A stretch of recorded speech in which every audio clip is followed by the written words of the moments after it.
the definition of an absolute value, we're used to saying if you have an absolute value of a number, whatever that number is on the inside of the absolute value, you make it positive, and there you go. Another definition that we've learned is the distance from zero. That's the more technical and appropriate definition for absolute value. The definition of the absolute value is the distance from zero, and distance is always positive. However, there's another way that we can explain the absolute value that comes in really helpful, handy, nice little tool to have for calculus, is this definition right here. The absolute value of A is equal to A when A is greater than or equal to 0. So when we think about that, if A is greater than or equal to 0, well, if A is 0, the absolute value of 0 is 0. And if A is 1, the absolute value of 1 is 1. If A is 2, the absolute value of 2 is 2. So any number that's positive, you're just going to keep it positive. That's what this says right here. Okay? So the absolute value of A is going to be exactly A if A is positive. But if A is negative, then you're going to take the opposite of that. So that sounds a little strange. If A is negative, if A is negative 1, you're going to take the opposite of negative 1 and get positive 1. Okay, this is the opposite of A. So if A is negative 4, the opposite of negative 4 is positive 4. And that is your definition. What does that look like?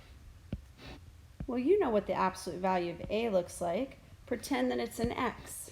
The absolute value of X is a V. You put a 1 in, you get a 1 out. You put a 2 in, you get a 2 out. You put a negative 1 in, you get a 1 out. You put a negative 2 in, you get a 2 out. There's your absolute value. So when we write, this part's important, when we say y equals the absolute value of x, we could make this a piecewise function. Y equals the absolute value of x can be rewritten x if x is greater than or equal to 0, and the opposite of x if x is less than 0. This is another way of saying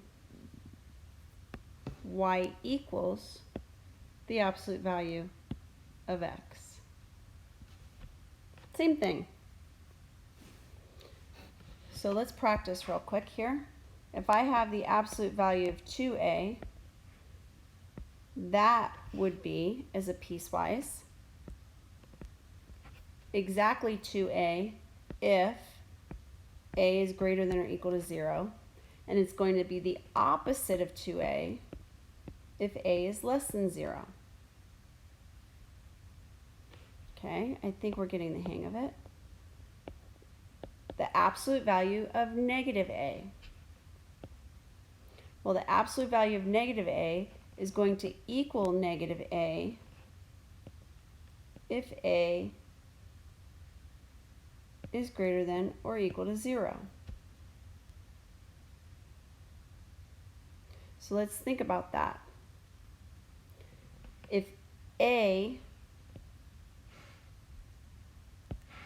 because this looks a little confusing,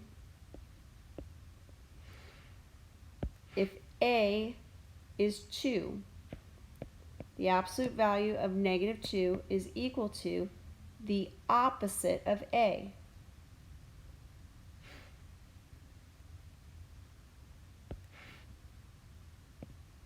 Let's get this straight here. So sorry. Okay. If a is if a is positive 2, we're talking about the positive here. If a is positive 2, let me color code this for you. There, you can see it a little bit better now, right? So if a is greater than 0, a is going to be that 2. But we have this negative that we're going to put in front of it. So the absolute value of negative 2 is equal to 2.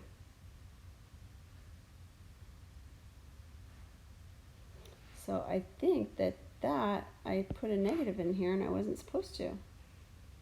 Oh. And then the absolute value of negative a is going to be the opposite of a when a is less than 0. So let's try that. Okay, so we've got the absolute value of negative.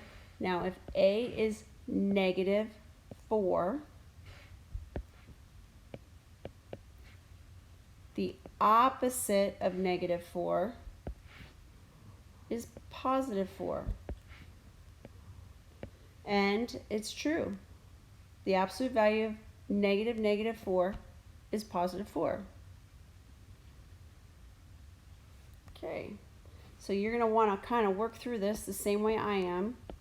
The absolute value of a plus 5. Well, this time we're talking about a plus 5. So we're going to have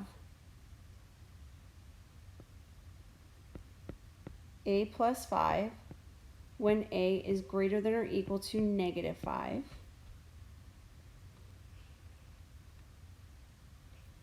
And we're going to have negative a minus 5, the opposite of the inside, when a is less than negative 5. So what are we doing here? We're taking the inside of that absolute value and we're setting it equal to 0 and we're solving. And that gives us negative 5. That negative 5 is a critical value, and it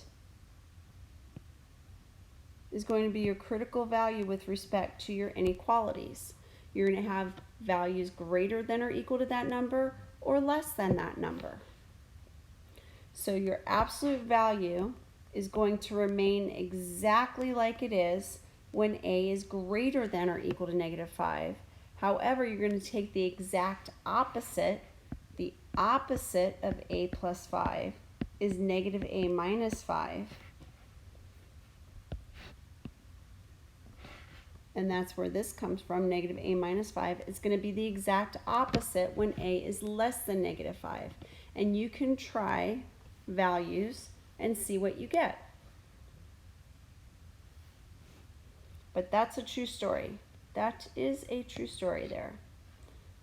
Okay, we're going to end up using these properties here, so go ahead and press pause, jot those properties down, and then we'll be ready for the next video.